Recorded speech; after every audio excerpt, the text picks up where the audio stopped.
என்னை உருவாக்கிய ஒரு தேவன் இருக்கிறார்.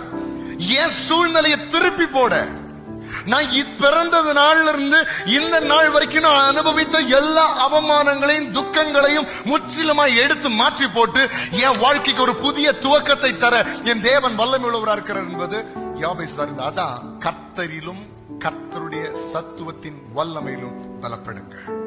நீ துக்கத்தின் நடுவுல வாழ்ந்து கொண்டிருக்கலாம், கவலை நடுவுல வாழ்ந்து கொண்டிருக்கலாம். ஆனால் கர்த்தரை நம்பி கர்த்தருடைய பாதத்துல வந்து அவரிடத்துல நீ உன் துக்கத்தை எல்லாம் பகிர்ந்து கொள்ளும் போது, அவரிடத்துல உன்னுடைய கவலைகள் எல்லாம் விண்ணப்பங்களாய் அவரிடத்துல தெரிவிக்கும் போது, உன்னுடைய எல்லா கவலைகளையும் எல்லா துக்கங்களையும் மாற்றி உன்னை சுற்றி இருக்கிற எல்லார் மத்தியிலும் கனம் பெற்ற பாத்திரமாய் உன்னை வனைந்தெடுப்பார். நான் துக்கத்தை கண்ட வருஷங்களுக்கு சரியாய் என்னை கர்த்தர் மகிழ்ச்சி ஆக்குவார்.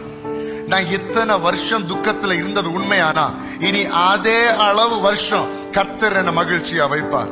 இத்தனை ஆண்டுகள் நான் துக்கங்களை அனுபவித்து வேதனைகளை அனுபவித்து என் இருதயம் நொறுக்கப்பட்டு என் மனசு உடைக்கப்பட்டு எல்லாருக்கும் முன்னாடி கண்களிலிருந்து கண்ணீர் வந்து எல்லாருக்கும் முன்னாடி அவமானப்பட்ட அந்த நாட்களுக்கு பதிலாக கர்த்தர் என்னை கம்பீரமாய் சந்தோஷமாய் நிற்க பண்ணுவார். Download ShareChat.